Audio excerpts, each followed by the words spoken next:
ಏಕೆಂತಂದರೆ ಕರ್ನಾಟಕ ಸರ್ಕಾರದ ಚೌಕಟ್ಟನ್ನು ಮೀರೋದಕ್ಕೋಸ್ಕರ, ಅದನ್ನು ದಾಟೋದಕ್ಕೋಸ್ಕರ ಇಲ್ಲಿಯ ಖಾಸಗಿ ಶಾಲೆಗಳು CBSE ಪಠ್ಯಕ್ರಮವನ್ನು ಅನುಸರಿಸೋಕ್ಕೆ ಶುರು ಮಾಡೋದು. ಅಂದರೆ ಕನ್ನಡವನ್ನು ಹೊರಗಡೆ ಇಡೋದಕ್ಕೆ ಅನುಕೂಲ ಆಗ್ತದೆ ಅನ್ನೋ ಕಾರಣಕ್ಕೋಸ್ಕರ ಖಾಸಗಿ ಸಂಸ್ಥೆಗಳು ಕರ್ನಾಟಕದಲ್ಲಿ ಹೆಚ್ಚಾದವು. ಇದು ಗೋಕಾಕ್ ಚಳುವಳಿಯ ನಂತರ ಆದಂತಹ ಬದಲಾವಣೆ. ಆದರೆ ಅದರ ನಂತರದಲ್ಲಿ 86ನೇ ಇಸ್ವಿನಲ್ಲಿ ಅನುದಾನ ರಹಿತ ಶಾಲೆಗಳನ್ನು ಕೊಟ್ಟಿದ್ದರಿಂದ ಏನಾಗಿದೆ ಅಂದರೆ ಇವತ್ತು ಆ ಶಾಲೆಗಳ ಮೇಲೆ ಯಾವುದೇ ಬಗೆಯ ನಿಯಂತ್ರಣ ಸರ್ಕಾರಕ್ಕೆ ಇಲ್ಲವಾಗಿದೆ.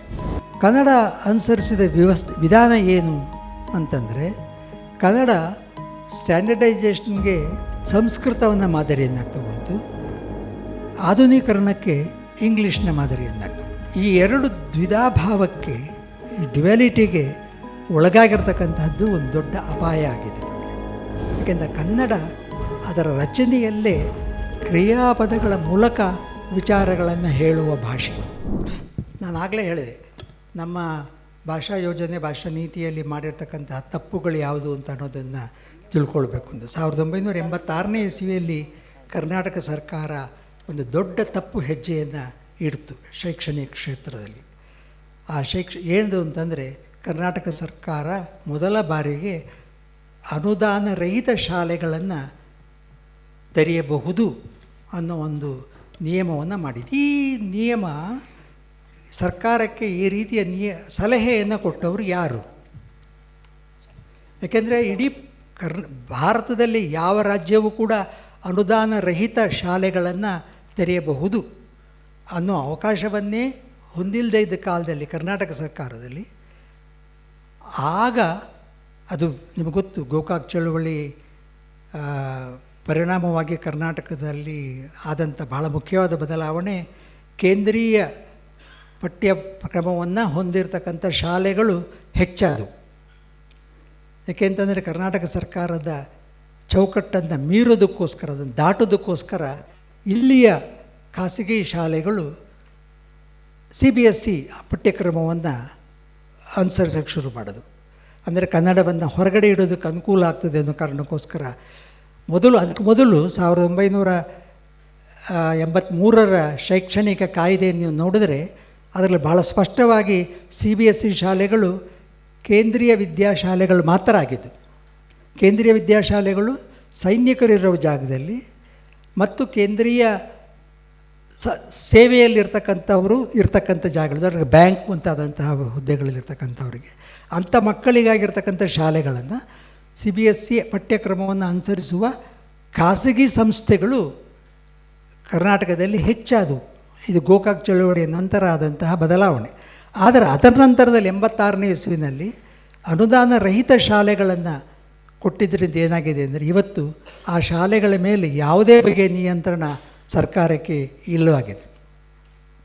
ಅದರ ಪರಿಣಾಮವನ್ನು ನಾವು ನೋಡ್ತಾ ಇದ್ದೀವಿ. ನೀವು ಅವರ ಮೇಲೆ ಯಾವ ವಿಷಯವನ್ನು ಕಲಿಸಬೇಕು, ಯಾವ ನುಡಿಯ ಮುಖಾಂತರ ಕಲಿಸಬೇಕು ಅನ್ನೋದ್ರ ಬಗೆಗೆ ಯಾವುದೇ ಬಗೆಯ ತೀರ್ಮಾನವನ್ನು ಸರ್ಕಾರ ಅವ್ರ ಮೇಲೆ ಹೇರೋಕ್ಕಾಗೋದಿಲ್ಲ. ಅದಕ್ಕೆ ಸುಪ್ರೀಂ ಕೋರ್ಟಿನ ಒತ್ತಾಸೆ ಬೇರೆ, ನಿರ್ಣಯಗಳ ಒತ್ತಾಸೆ ಕೂಡ ಇರೋದನ್ನು ಗಮನಿಸ್ತೀವಿ. ಅಂದರೆ ಈ ತಪ್ಪನ್ನು ತಿದ್ದುಕೊಳ್ಳೋದಕ್ಕೆ ಆಗೇ ಇಲ್ಲ ಕರ್ನಾಟಕ ಸರ್ಕಾರಕ್ಕೆ. ಈ ತಪ್ಪನ್ನು ತಿದ್ದುಕೊಳ್ಳೋಕ್ಕೆ ಅದರ ಪರಿಣಾಮಗಳು ಏನಾಗಿವೆ ಅಂತ ಅನ್ನೋದನ್ನು ಇಲ್ಲಿ ಹೆಚ್ಚು ವಿವರಿಸೋದಕ್ಕೆ ಹೋಗೋದಿಲ್ಲ. ಆಮೇಲೆ ಏನಾಯಿತು, ಇದು ಶೈಕ್ಷಣಿಕವಾಗಿ ಆಗಿರ್ತಕ್ಕಂಥ ಒಂದು ತಪ್ಪು ಹೆಜ್ಜೆ. ಅದಕ್ಕೆ ನಾನು IAS ಅಧಿಕಾರಿಗಳನ್ನು ಸ್ವಲ್ಪ ನಾನು ಸ್ವೀಪಿಂಗಾಗಿ ಹೇಳ್ತೀನಿ ಅಂತ ಅನಿಸಿದ್ರು, ಸ್ವಲ್ಪ ನೀವು ಆಳವಾಗಿ ನೋಡಿದ್ರೆ ಇದು ಎಲ್ಲಿಂದ ಬರ್ತವೆ ಇವೆಲ್ಲವೂ ಸಲಹೆಗಳು? ಯಾರು ಈ ಸಲಹೆಗಳನ್ನು ಕೊಡ್ತಾ ಇರ್ತಾರೆ ಸರ್ಕಾರಕ್ಕೆ? ಅನುದಾನ ರಹಿತ ಅಂದರೆ ನಿಮಗೆ ಬಜೆಟ್ ಮೇಲಿಂದ ಪ್ರೆಷರ್ ಕಡಿಮೆ ಆಗುತ್ತೆ. ಅನುದಾನ ರಹಿತ ಆದರೆ ಸರ್ಕಾರವು ಹೇಗಿದ್ದರೂ ಸಂವಿಧಾನದಲ್ಲಿ ಯಾರು ಬೇಕಾದರೂ ಒಂದು ಶಿಕ್ಷಣವನ್ನು ನೀಡುವ ವ್ಯವಸ್ಥೆಯನ್ನು ರೂಪಿಸ್ಕೊಳ್ಬೋದು, ಅವಕಾಶ ಇರೋದ್ರಿಂದ ಅವಕಾಶ ಕೊಟ್ಟುಬಿಡೋಣ. ಸರ್ಕಾರ ಅವಾಗ ಅನುದಾನ ಕೊಡಬೇಕಾದ ಹೊಣೆಗಾರಿಕೆ ಇರೋದಿಲ್ಲ ಅಂತ ಹೇಳಿ ಒಪ್ಪಿಸಿದ ಹಾಗೆ ತೋರುತ್ತೆ. ಆದರೆ ಇದರ ಪರಿಣಾಮಗಳು ಏನಾದವು ಅಂತ ಅನ್ನೋದು ನಾವು ಇವತ್ತು ನೋಡ್ತಾ ಇದ್ದೀವಿ. ಎರಡನೆಯ ಸಮಸ್ಯೆ ಕರ್ನಾಟಕದಲ್ಲಿ ನಮ್ಮಲ್ಲಿ ತಪ್ಪೇನು ಅಂತಂದರೆ, ನಿಮಗೆ ಗೊತ್ತು, ಭಾಷೆಯಲ್ಲಿ ತಂತಾನೇ ಆಗ್ತಾ ಇರ್ತಕ್ಕಂಥ ಎರಡು ಬಗೆಯ ಬದಲಾವಣೆಗಳನ್ನು ಭಾಷಾಶಾಸ್ತ್ರಜ್ಞರು ಅಧ್ಯಯನ ಮಾಡ್ತಾರೆ. ಒಂದು ಪ್ರಮಾಣೀಕರಣ ಅಂತ ಅನ್ನೋದು, ಇನ್ನೊಂದು ಆಧುನೀಕರಣ ಅಂತಕ್ಕಂಥದ್ದು. ಭಾಷೆಯ ಪ್ರಮಾಣೀಕರಣ ಅಥವಾ ಸ್ಟ್ಯಾಂಡರ್ಡೈಸೇಷನ್ ಅಂತ ಹೇಳ್ತೀವಿ. ಇನ್ನೊಂದು ಆಧುನೀಕರಣ, ಮಾಡರ್ನೈಸೇಷನ್. ಈ ಎರಡು ಪ್ರಕ್ರಿಯೆಗಳು ನಡೀತಾ ಇರ್ತವೆ, ತಮಗೆ ತಾವೇ ನಡೀತಾ ಇರ್ತವೆ. ಅದಕ್ಕೆ ಒಂದು ವ್ಯವಸ್ಥಿತವಾದ ಆಕಾರವನ್ನು ಕೊಡ್ತಕ್ಕಂಥ ವ್ಯವಸ್ಥೆಗಳು ಕೂಡ ಇರ್ತವೆ. ಕನ್ನಡ ಅನುಸರಿಸಿದ ವಿಧಾನ ಏನು ಅಂತಂದರೆ, ಕನ್ನಡ ಸ್ಟ್ಯಾಂಡರ್ಡೈಸೇಷನ್ಗೆ ಸಂಸ್ಕೃತವನ್ನು ಮಾದರಿಯನ್ನಾಗಿ ತಗೊಂಡು, ಆಧುನೀಕರಣಕ್ಕೆ ಇಂಗ್ಲೀಷ್ನ ಮಾದರಿಯನ್ನಾಗಿ ತಗೊಂಡು, ಈ ಎರಡು ದ್ವಿಧಾಭಾವಕ್ಕೆ, ಈ ಡ್ಯುಯಾಲಿಟಿಗೆ ಒಳಗಾಗಿರ್ತಕ್ಕಂಥದ್ದು ಒಂದು ದೊಡ್ಡ ಅಪಾಯ ಆಗಿದೆ ನಮಗೆ. ಯಾಕೆಂತಂದರೆ ನೀವು ಸಂಸ್ಕೃತ ವ್ಯಾಕರಣದ ನಿಯಮಗಳಿಗೆ ತಕ್ಕಂತೆ ಹೊಸ ಪದಗಳನ್ನು ಕಟ್ಟೋದಕ್ಕೆ ನಾವು ಪ್ರಾರಂಭ ಮಾಡೋದು. ಇದಕ್ಕೆ ಕಳೆದ ಶತಮಾನದಲ್ಲಿ ಆಗ ಕನ್ನಡ ಭಾಷೆ ಸಾರ್ವಜನಿಕ ಉಪಯೋಗಕ್ಕೆ ಹೆಚ್ಚು ಹೆಚ್ಚು ತೆರ್ಕೊಳ್ಳೋಕ್ಕೆ ಶುರು ಮಾಡಿದಾಗ, ಕಳೆದ ಶತಮಾನಕ್ಕಿಂತ ಹಿಂದೆ ಕನ್ನಡ ಭಾಷೆ ಸಾರ್ವಜನಿಕ ಬಳಕೆಗೆ ದೊಡ್ಡ ಪ್ರಮಾಣದಲ್ಲಿ ತೆರ್ಕೊಳ್ಳೋ ಅಗತ್ಯ ಇರಲಿಲ್ಲ. ಆದರೆ ಅದು ಹೊಸ ಆಧುನಿಕತೆಯ ಪರಿಣಾಮವಾಗಿ ಹೊಸ ಸಾರ್ವಜನಿಕ ವಲಯಗಳಲ್ಲಿ ಹೆಚ್ಚು ಕನ್ನಡವನ್ನು ಬಳಸಬೇಕಾಗಿ ಬಂತು. ಅದರಿಂದಾಗಿ ಆ ಕ್ಷೇತ್ರದಲ್ಲಿ ದೊಡ್ಡದಾಗಿ ಕೆಲಸ ಮಾಡ್ತಾಯಿದ್ದವರು ಮಾಧ್ಯಮದವರು, ಅದರಲ್ಲೂ ಕೂಡ ಪ್ರಿಂಟ್ ಮೀಡಿಯಾದವರು, ಆ ಮುದ್ರಣ ಮಾಧ್ಯಮದವರು ಹೆಚ್ಚು ಪ್ರಮಾಣದಲ್ಲಿ ಕಟ್ಟಿದ ಹೊಸದಾಗಿ ಬಳಕೆಗೆ ಪದಗಳೆಲ್ಲವೂ ಕೂಡ, ಅಂದರೆ ಸ್ಟ್ಯಾಂಡರ್ಡೈಸೇಷನ್ಗೋಸ್ಕರ ಅವರು ಆಯ್ಕೆ ಮಾಡಿಕೊಂಡ ಪದಗಳೆಲ್ಲವೂ ಕೂಡ ಸಂಸ್ಕೃತದ ಮಾದರಿಯನ್ನು, ಸಂಸ್ಕೃತ ಪದಗಳಿಂದ ಕಟ್ಟಿದ ಪದಗಳನ್ನೇ ಬಳಸ್ಕೊಳ್ತಾ ಬಂದರು. ಆದರೆ ಜನ ಆಧುನೀಕರಣಕ್ಕೋಸ್ಕರ, ಅಂದರೆ ಹೊಸ ಬಗೆಯ ತಿಳಿವನ್ನು ಕನ್ನಡದಲ್ಲಿ ತರೋದಕ್ಕೋಸ್ಕರ ಅಲ್ಲಿ ಇಂಗ್ಲೀಷ್ನನ್ನು ಹೆಚ್ಚು ಬಳಕೆಗೆ ತಗೊಂಡು ಬಂದರು. ಸೊ ಇಂಗ್ಲೀಷನ್ನು ಆಧುನೀಕರಣಕ್ಕೂ ಸಂಸ್ಕೃತವನ್ನು ಸ್ಟ್ಯಾಂಡರ್ಡೈಸೇಷನ್ಗೂ ಬಳಸ್ಕೊಂಡಿದ್ದ ಬಿಕ್ಕಟ್ಟಿನಲ್ಲಿ ನಾವಿದ್ದೀವಿ. ಇದರಲ್ಲಿ ಇನ್ನೊಂದು ತಪ್ಪೇನಾಯಿತು ಅಂತ ಅನ್ನೋದನ್ನ ಗಮನಿಸೋಕ್ಕೆ ಇಷ್ಟಪಡ್ತೀನಿ. ತಪ್ಪೇನು ಅಂತಂದರೆ, ಸಂಸ್ಕೃತದಲ್ಲಿ ಹೊಸ ಪದಗಳನ್ನು ಕಟ್ಟೋದಕ್ಕೆ ಇದ್ದ ವ್ಯಾಕರಣದ ನಿಯಮಗಳನ್ನು ಯಥಾವತ್ತಾಗಿ ಅನುಸರಿಸೋದು ನಾವು. ಅದನ್ನು ಭಾಷಾಶಾಸ್ತ್ರಜ್ಞರು ನಾಮಿನಲೈಸೇಷನ್ ಅಂತ ಹೇಳ್ತಾರೆ. ಆದರೆ ಒಂದು ನಾಮಪದಗಳನ್ನು ಕಟ್ಟುವ ಬಗೆ ಅದು. ರಾಷ್ಟ್ರೀಕರಣ ಅಂತಕ್ಕಂಥದ್ದು, ಏಕೀಕರಣ ಅಂತಕ್ಕಂಥದ್ದು. ಈ ಕನ್ನಡ ಅನ್ನುವ ಪ್ರತ್ಯಯಗಳನ್ನು ಕನ್ನಡ ಭಾಷೆಯಲ್ಲಿ ಎಷ್ಟು ಪ್ರಮಾಣದಲ್ಲಿ ಬಳಸ್ತಾ ಇದ್ದೀವಿ ನಾವು ಅಂತಂದರೆ, ಅದನ್ನ ಸಂಸ್ಕೃತ ಪದಗಳಿಗೆ ಹೋಗಿ ನಾವು ಇವತ್ತು ಕನ್ನಡ ಪದಗಳಿಗೂ ಸೇರಿಸ್ತಾ ಇರ್ತೀವಿ. ಕನ್ನಡೀಕರಣ ಅಂತೀವಿ, ಹಸುರೀಕರಣ ಅಂತೀವಿ. ಅಂದರೆ ಈ ಕರ್ಣ ಅನ್ನುವ ಪ್ರತ್ಯಯವನ್ನು ಸೇರಿಸಿ ಪದಗಳನ್ನು ಕಟ್ಟೋದು ಸಂಸ್ಕೃತ ಪದದ ಭಾಷೆಯ ನಿಯಮ, ಅದು ನಾಮಿನಲೈಸೇಷನ್. ಆದರೆ ಕನ್ನಡ ಸದಾಕಾಲ ಅದು ವರ್ಬ್ ಓರಿಯೆಂಟೆಡ್, ಅದು ಕ್ರಿಯಾಪದಗಳ ಹೆಚ್ಚಳವನ್ನು ಬಳಸ್ಕೊಂಡಿರ್ತಕ್ಕಂಥ ಭಾಷೆ. ಕ್ರಿಯಾಪದಗಳ ನೆರವಿನಿಂದ ಹೊಸ ಪದಗಳನ್ನು ಕಟ್ತಾ ಇದ್ದಂಥ ಭಾಷೆ. ಒಂದು ಸಣ್ಣ ಮಾಹಿತಿಯನ್ನು ಕೊಡೋದಾದರೆ, ಕೇಶಿರಾಜ ತನ್ನ ಶಬ್ದಮಣಿ ದರ್ಪಣದಲ್ಲಿ ಧಾತುಪಾಕೋಶದಲ್ಲಿ 800ಕ್ಕೂ ಹೆಚ್ಚು ಕನ್ನಡದ ಕ್ರಿಯಾಪದಗಳ ಪಟ್ಟಿಯನ್ನು ಕೊಡ್ತಾನೆ. ಇವತ್ತು ನಾವು 20-25ಕ್ಕಿಂತ ಹೆಚ್ಚು ಕ್ರಿಯಾಪದಗಳನ್ನು ಬಳಸೋದೇ ಇಲ್ಲ. ಉಳಿದ 800 ಅಥವಾ 750 ಅಥವಾ 800 ಕ್ರಿಯಾಪದಗಳು ಕನ್ನಡದಲ್ಲೇ ಇದ್ದರೂ ಕೂಡ ಕನ್ನಡದಲ್ಲಿ ಅವು ಬಳಕೆಯಿಂದಿಲ್ಲ.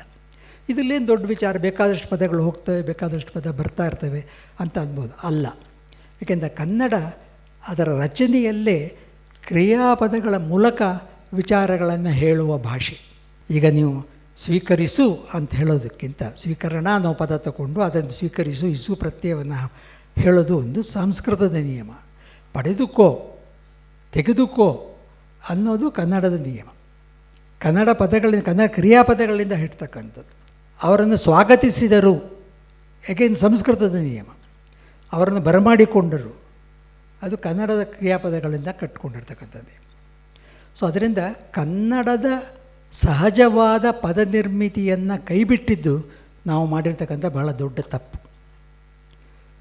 ಆ ಪದಗಳನ್ನು ಮತ್ತು ಆ ಕ್ರಿಯಾಪದಗಳನ್ನು ಮರಳಿ ರಿವೈವ್ ಮಾಡದೆ ಹೋದರೆ, ಅವುಗಳನ್ನು ಮತ್ತೆ ನಾವು ಮುಂಚೂಣಿಗೆ ತರದೇ ಹೋದರೆ, ಕನ್ನಡ ಭಾಷೆಯ ಈ ನಿರಂತರವಾಗಿ ಈ ಎರಡು ಭಾಷೆಗಳ ಬಿಕ್ಕಟ್ಟಿನಲ್ಲಿ ಸಿಕ್ಕಾಕೊಂಡಿದ್ದೀವಲ್ಲ, ಇದರಿಂದ ಹೊರಬರೋಕ್ಕಾಗಲ್ಲ. ಇದು ಏನಾಗಿದೆ, ಸಹಜವಾಗಿದೆಯಲ್ಲ. ಸಂಸ್ಕೃತದ ರಿಯಲೈಸೇಷನ್ನ ಬಳಸ್ಕೊಂಡು ಕಟ್ಟಿದ ಹೊಸ ಪದಗಳು, ಅವುಗಳನ್ನು ನಾವು ಬಳಸ್ತಾನೇ ಇದ್ದೀವಲ್ಲ, ನೂರಾರು ಪದಗಳನ್ನು ಬಳಸ್ತಾ ಇದ್ದೀವಿ. ಆದರೆ ಯಾವ ಪದವೂ ಕೂಡ ಜನರ ತಿಳಿವಿನ ಭಾಗ ಆಗಿಲ್ಲ. ಅವುಗಳನ್ನು ಕಲಿತಿದ್ದೀವಿ ನಾವು ಅಷ್ಟೇ, ಮಕ್ಕಳನ್ನ ಕಲಿತಿದ್ದಾರೆ. ಆದರೆ ಅವರ ಆ ಕಾನ್ಸೆಪ್ಟ್ಗಳನ್ನು, ಆ ಪರಿಕಲ್ಪನೆಗಳನ್ನು ಅವರ ತಿಳಿವಿನ ಭಾಗವನ್ನಾಗಿ ಆಗಿಸ್ಕೊಳ್ಳೋಕ್ಕೆ ಸಾಧ್ಯವಿಲ್ಲ.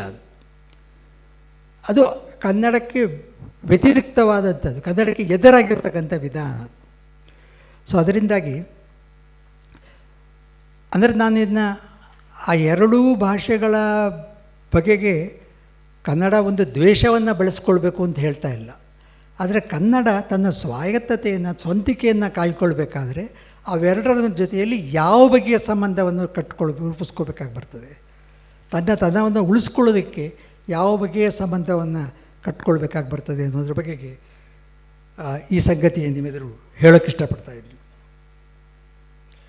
ಇನ್ನೊಂದು ಭಾಳ ಮುಖ್ಯವಾದ ಸಮಸ್ಯೆ ಏನು ಅಂತಂದರೆ, ಅದು ಬೇರೆ ರಾಜ್ಯಗಳಿಗೆ ಹೋಲಿಸಿದ್ರೆ, ನಾನು ನಮ್ಮ ಮಿತ್ರರೊಡನೆ ಮಾತಾಡ್ತಾ ಇದ್ದಾಗ ಈ ಸಂಗತಿಯನ್ನು ಗಮನಿಸಿದೆ. ಬೇರೆ ರಾಜ್ಯಗಳ ಭಾಷಾ ಯೋಜನೆ, ಭಾಷಾ ನೀತಿಯ ಬಗೆಗೆ ದಾಖಲೆಗಳಿದ್ದರೆ ಅದನ್ನು ತಗೊಳ್ಳೋಣ. ನಾವು ತಮಿಳ್ನಾಡಿನವ್ರು ಏನು ಮಾಡಿದ್ದಾರೆ, ಕೇರಳದವ್ರು ಏನು ಮಾಡಿದ್ದಾರೆ, ಮಹಾರಾಷ್ಟ್ರದವ್ರು ಏನು ಮಾಡಿದ್ದಾರೆ, ಬೆಂಗಾಲದವ್ರು ಏನು ಮಾಡಿದ್ದಾರೆ, ಅವ್ರಿಗೂ ಈ ಸಮಸ್ಯೆಗಳಿರಬೇಕಲ್ಲ. ಅವರ ಭಾಷಾ ನೀತಿ ಅದರ ದಾಖಲೆಗಳಿದ್ದರೆ ಅಂತ ತಗೊಳ್ಳೋಣ, ಅವುಗಳನ್ನು ಕೂಡ ನೋಡೋಣ, ಅವರೇನು ಸಮಸ್ಯೆಗಳನ್ನ ಎದುರಿಸಿದ್ದಾರೆ ಅಂತ ಅನ್ನೋದು. ನನಗೆ ಗೊತ್ತಿರುವ ಮಾಹಿತಿಯ ಪ್ರಕಾರ ತಮಿಳು ಇದನ್ನು ಬೇರೆ ರೀತಿಯಲ್ಲಿ ಎದುರಿಸಿದೆ. ತಮಿಳು ಇವತ್ತು ಅದರ ದ್ವಿಭಾಷಾ ನೀತಿಯನ್ನು ಅದೊಂದು ರಾಜಕೀಯ ಅಸ್ತ್ರವನ್ನಾಗಿ ಬಳಸ್ಕೊಳ್ತಿದೆ ನಮಗೆ ಅನಿಸಿದ್ರು ಕೂಡ, ಆದರೆ ಅದರ ನಿಭಾವಣೆಗೆ ತಮಿಳು ನುಡಿಯನ್ನು ಅವರು ಕಟ್ಟಿರ್ತಕ್ಕಂಥ ವಿಧಾನ ಇದೆಯಲ್ಲ, ಅಲ್ಲಿ ಕೆಲವು ನಾವು ಕಲಿಬೇಕಾದ ಪಾಠಗಳಿವೆ ಅಂತ ನನಗೆ ಅನ್ನಿಸ್ತದೆ. ತಮಿಳ್ನವರಿಂದ ನಾವೇನು ಕಲಿಬೇಕು ಅಂತ ಅನ್ನೋ ಒಂದು ಕೋಪದ ಮಾತುಗಳನ್ನ ಆಡೋದಕ್ಕೆ ಅವಕಾಶ ಇಲ್ಲ. ಆದರೆ ತಮಿಳಲ್ಲಿ ಸಮಸ್ಯೆಗಳನ್ನ ಪರಿಹರಿಸ್ಕೊಂಡಿದ್ದಾರೆ ಅಂತ ಅಲ್ಲ. ಕಟ್ಟುವಾಗಲೂ ಕೂಡ ಜನಸಾಮಾನ್ಯರ ನುಡಿಗಳಿಂದ ತಮಿಳಿನ ಇವತ್ತು ಸ್ಟ್ಯಾಂಡರ್ಡ್ ಲ್ಯಾಂಗ್ವೇಜು ಯಾವ ರೀತಿ ಒಂದು ಬಿಕ್ಕಟ್ಟನ್ನು ಸೃಷ್ಟಿ ಮಾಡಿಕೊಂಡಿದೆ ಅಂತ ಅನ್ನೋದಕ್ಕೆ ಬಗ್ಗೆ ಅದರ ಬಗ್ಗೆ ಅಧ್ಯಯನಗಳಿವೆ. ನಾನು ಅದನ್ನು ಇಲ್ಲ ಅಂತ ಹೇಳ್ತಾ ಇಲ್ಲ. ಆದರೆ ಬೇರೆ ಬೇರೆ ನುಡಿಗಳು, ನಮ್ಮ ಸುತ್ತ ಇರ್ತಕ್ಕಂಥ ನುಡಿಗಳು ಈ ಸಮಸ್ಯೆಯನ್ನು ಹೇಗೆ ಎದುರಿಸಿವೆ ಅಂತ ಅನ್ನೋದನ್ನು ಗಮನಿಸ್ಬೋದು. ಕನ್ನಡಕ್ಕೆ ಒಂದು ವಿಶಿಷ್ಟವಾದ ಸಮಸ್ಯೆ ಇದೆ. ಭಾರತದ ಬೇರೆ ದೇಶಗಳಿಗೆ, ಬೇರೆ ರಾಜ್ಯಗಳಿಗೆ ಹೋಲಿಸಿದ್ರೆ ಅದು ಈ ರಾಜ್ಯದಲ್ಲಿ ಹೆಚ್ಚು ಭಾಷೆಗಳನ್ನು ಆಡುವ ಜನರಿದ್ದಾರೆ. ಹೆಚ್ಚು ಭಾಷೆಗಳಲ್ಲಿ ನಾನು ಅಲೆಮಾರಿಗಳನ್ನು ಸೇರಿಸ್ಕೊಳ್ತಾ ಇದ್ದೀನಿ, ಬುಡಕಟ್ಟುಗಳನ್ನು ಸೇರಿಸ್ಕೊಳ್ತಾ ಇದ್ದೀನಿ. ಅವರು ಬೇರೆ ಬೇರೆ ಭಾಷೆಗಳನ್ನು ಆಡುವವರಿದ್ದಾರೆ. ಹಾಗಲ್ಲದೆ ಕೂಡ ಇತರ ರಾಜ್ಯಗಳಲ್ಲಿ ಹರಡಿಕೊಂಡಿದ್ದು ಇಲ್ಲಿ ಬಂದು ನೆಲೆಸಿರ್ತಕ್ಕಂತಹ ದೊಡ್ಡ ಪ್ರಮಾಣದ ಜನರಿದ್ದಾರೆ. ಮತ್ತು ಈ ರಾಜ್ಯದಲ್ಲಿ ಮಾತ್ರ ಇರ್ತಕ್ಕಂತಹ ಇನ್ನೊಂದು ಭಾಷೆಯನ್ನು ಆಡ್ತಕ್ಕಂಥ ಜನರು, ಉದಾಹರಣೆ ಕೊಡವ ಮಾತಾಡೋರು ಬೇರೆ ಎಲ್ಲೂ ಇಲ್ಲ, ಕರ್ನಾಟಕದಲ್ಲಿ ಮಾತ್ರ ಇರೋದು. ತುಳು ಮಾತಾಡೋರು ಸ್ವಲ್ಪ ಕೇರಳಕ್ಕೆ ಹರಡ್ಕೊಂಡು ಹೋಗ್ತಾರೆ. ಆದರೆ ಕೇರಳ ತುಳು ಇಲ್ಲಿ ಹೆಚ್ಚು ಕರ್ನಾಟಕದಲ್ಲಿ ಇರ್ತಕ್ಕಂಥ ಭಾಷೆ. ಅದು ಇನ್ನು ಕೆಲವು ಭಾಷೆಗಳು, ಅದರಲ್ಲಿ ಲಂಬಾಣಿ, ಅದು ಅಖಿಲ ಭಾರತ ಮಟ್ಟದಲ್ಲಿರ್ತಕ್ಕಂತಹ ಒಂದು ಹಲವು ನಾಡುಗಳಲ್ಲಿ ಹಂಚಿಕೊಂಡು ಹೊರತಕ್ಕಂತಹ ಭಾಷೆ ಲಂಬಾಣಿ. ಹಾಗೆಯೇ ಗೋಂಡಿ, ಕರ್ನಾಟಕದಲ್ಲಿ ರಾಜಗೊಂಡಿ ಅಂತ ಅನ್ನೋ ಒಂದು ಜನಾಂಗ ಇದೆ. ಅವರು ಪ್ರಮಾಣ ಕಡಿಮೆ ಇರ್ಬೋದು, ಬಟ್ ಭಾರತದ ಬೇರೆ ಬೇರೆ ರಾಜ್ಯಗಳಲ್ಲಿ ಅವು ಹರಡಿಕೊಂಡಿದೆ. ಅವುಗಳನ್ನ ಆಡ್ತಕ್ಕಂಥ ಜನರ ಪ್ರಮಾಣ ಇವತ್ತು ರಾಜ್ಯಾಂಗ ಒಪ್ಕೊಂಡಿರ್ತಕ್ಕಂಥ ಕೆಲವು ಭಾಷೆಗಳನ್ನು ಆಡುವ ಜನಸಂಖ್ಯೆಗಿಂತ ಹೆಚ್ಚು ಜನರಿದ್ದಾರೆ. ಅವರು ಗುಂಡಿಯನ್ನು ಆಡ್ತಕ್ಕಂಥವ್ರು. ಅಂದರೆ ಆ ರಾಜ್ಯ ಅವರ ತಮ್ಮ ಅಸ್ತಿತ್ವವನ್ನು, ಚಹರೆಯನ್ನು ಕಾಯ್ಕೊಳ್ಳೋದಕ್ಕೆ ಒಂದು ದೊಡ್ಡ ಚಳುವಳಿಯನ್ನು ಗುಂಡಿ ಭಾಷೆಯವರು ಮಾಡ್ತಾಯಿದ್ದಾರೆ. ಹಾಗೆ ಗೋರ್ಬೋಲಿಯವರು, ಲಂಬಾಣಿಯವರು ಮಾಡ್ತಾಯಿದ್ದಾರೆ. ಅದರ ಪರಿಣಾಮಗಳು ಕರ್ನಾಟಕದಲ್ಲಿ ಕಾಣಿಸ್ಕೊಳ್ತವೆ. ಕರ್ನಾಟಕದಲ್ಲಿರ್ತಕ್ಕಂಥ ನುಡಿಯನ್ನು ಆಡ್ತಕ್ಕಂಥವ್ರು ತಮ್ಮ ಚಹರೆಯನ್ನು ಕಾಯ್ಕೊಳ್ಳುವ ಪ್ರಯತ್ನವನ್ನು ಅವರು ಮಾಡ್ತಾಯಿದ್ದಾರೆ. ಅದರಿಂದ ಕರ್ನಾಟಕ ಭಾಷಾ ನೀತಿ ಅಂತಕ್ಕಂಥದ್ದನ್ನು ಹೇಳುವಾಗ ಕನ್ನಡ ಭಾಷಾ ನೀತಿ ಮತ್ತು ಕರ್ನಾಟಕ ಭಾಷಾ ನೀತಿ ನಡುವೆ ತಿಕ್ಕಾಟ ಉಂಟಾಗದಿರೋ ಥರದ್ದು ನೋಡ್ಕೊಳ್ಬೇಕಾಗಿ ಬರ್ತದೆ. ಕರ್ನಾಟಕದಲ್ಲಿ ಕನ್ನಡಿಗನೇ ಸಾರ್ವಭೌಮ.